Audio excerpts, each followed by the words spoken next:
Hi, my name is Jonathan, and as you can see, I'm going to make a presentation on how to make a resume.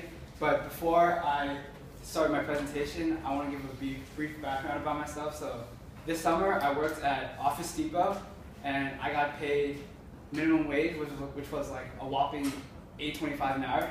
So I know what you guys are thinking. You guys are thinking, wow, how can I be as successful as Jonathan and work at Office Depot for minimum wage? So that's why I'm here, to teach you how to get a minimum wage job yourself. So in today's fast-paced world, employers want to hire the best employee they can get as soon as possible. And one way they do this now is with a resume. They no longer give everybody an interview. They only give the people they feel like can actually do the task in the interview. Okay, so in other words, like if you don't have a resume in today's world, you will probably set yourself up for unemployment. And so today I'm going to cover the aspects of a resume and simple tips on how to make your resume stand out from others. So the first thing to a resume is a cover letter. So cover letters is really crucial because it's literally the first thing your employer will see because it's on top of your resume. So there's 3 types of cover letters. There's application letter, prospecting letter, and networking letter. But I'm just going to cover application because it's usually the most common type of cover letter. The application letter is a cover letter regarding a position that's open knowingly. And so in your cover letter, it's a chance for you to express your level of interest in the job itself and to tell the employer what kind of knowledge you have that you can apply to the job itself. Alright, so next is the resume itself. There's 3 parts to a resume. There are 3 main types to a resume. There's education, past experience, and specific skill sets. Education is really important because it allows the employer to know what kind of knowledge you have and whether or not they feel that you are capable of doing the job itself.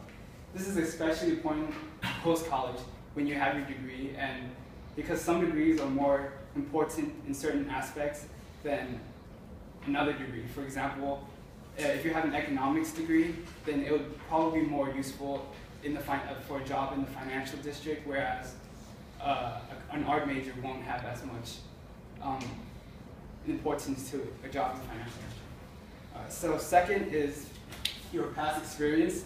This could be whether volunteer or past jobs. Because we're so young, we can incorporate volunteer because we can also take away experience from volunteer work itself.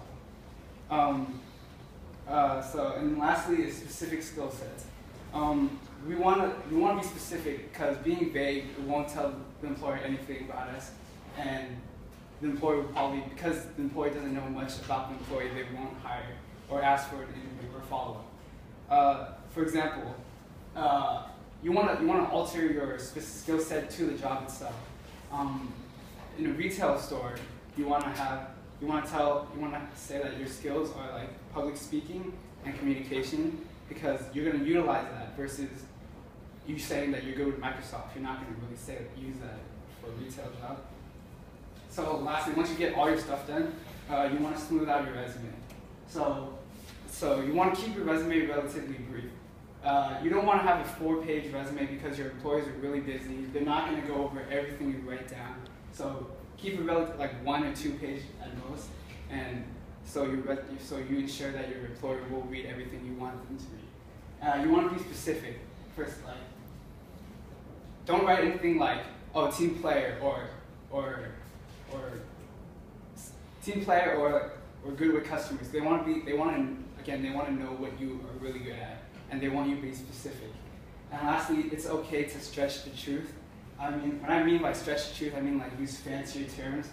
Like, for example, if your past job was a water boy for a sports team, you could say that you're a rehydration management technician. It's the same thing, but it just sounds better. So, but don't ever lie, because don't lie about your degree or your past experience or skill set, because it will come out. And in today's world, internet, you can look up anything, and your employer will find out the truth. All right, so in conclusion, so a resume is important because if no resume, you won't get a job, and it's it will play a really good factor, a really big factor. If you have a good resume, it can determine whether or not you get the interview and become hired, and you can have a face-to-face conversation with the employer itself. And there you go. So if you follow these steps, you will have a resume. However, by following these steps, I can't promise you a job that pays 6 figures at the most prestigious company, but I can promise you a minimum wage job at Office. So thank you, and thank you for listening.